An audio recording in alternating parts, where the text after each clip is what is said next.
For Hoffmann, the inner world was much more fascinating than the one we inhabited. A tour de force of imaginative writing, his novels inspired Sigmund Freud's first work on the subconscious and the interpretation of dreams in 1901, often citing Hoffmann's stories on how the repressed becomes materialized in the dream world, and that to know ourselves, we would need to understand the symbolism of what we can imagine when we're asleep. Hoffmann would sometimes be taken with fever, and while in bed, write these incredible tales. Especially while he was in Dresden, he saw firsthand how people were being torn to bits by the new advancements of technology and war. And he was often on the move as a jurist in an area that was overthrown. His loyalty to the crown found him without work, while the ravages of war hit his family hard. He most likely never got over the loss of his daughter, who became weak and died from famine when she was only 8 years old. The Nutcracker can readily be read as his escape, his rescue of his daughter to a land where she would have plenty of good candy and be entertained and happy. Not the world in which he lived, but a better one that still reflected the problems, like war, of the contemporary one. So let's take a look then at The Mouse King from 1816. ETA Hoffmann often wrote his stories while in a fever, and this produced very imaginative and dreamlike sequences, and would later heavily influence Freud's theories in the interpretation of dreams, as mentioned. So, for example, the story of the hard nut, the story within the story, and the travel to the kingdom of the dolls really here might reflect Hoffmann's desire to write a story in which the young girl, our protagonist, is taken to a land of candy. Perhaps his daughter, Cecilia, who died from complications to the poor nutrition that she had in 1808. And that offered something else that the war-torn landscape and the difficulty Hoffmann had in procuring and maintaining a job could really do. It also offers a criticism as to the view of those young children, those boys with toy soldiers, who are akin to the rulers in the way they treat their troops, often too roughly and without care. Hoffmann was also very attuned to the latest advances in science.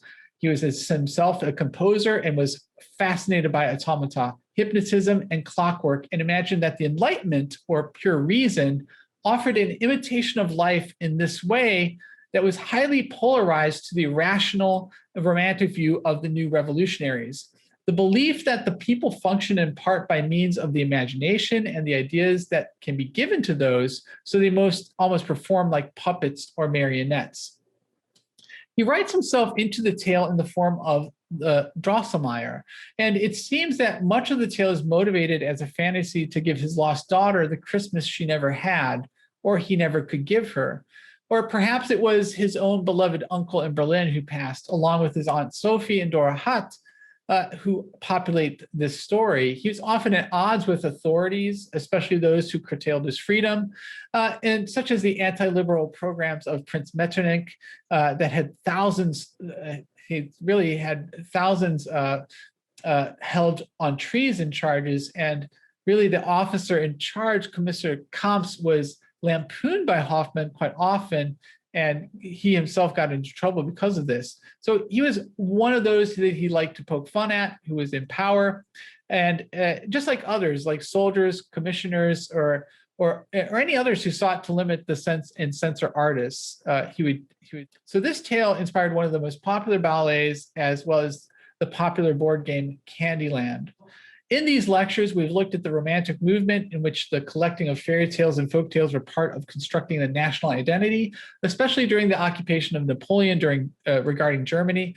And this included the biography of the Grimm brothers, the escape from harsh realities through the spirituality in H.C. Andersen's tales, or through the imagining of another reality, some type of dreamscape, in the tales by authors like E.T.A. Hoffmann in The Mouse King.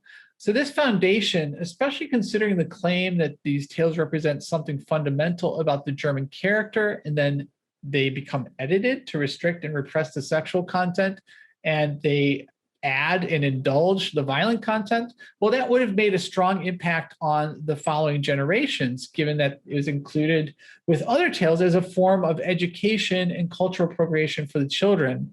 So we can see sort of the after effects of this violent, repressed sexuality in subsequent generations of Germans, who then opt for and kind of miss, in a way, the empire, and leads towards this totalitarian government that is instilled then with the Nazi regime, which will be part of the topic after we cover the Weimar period in lectures in the future.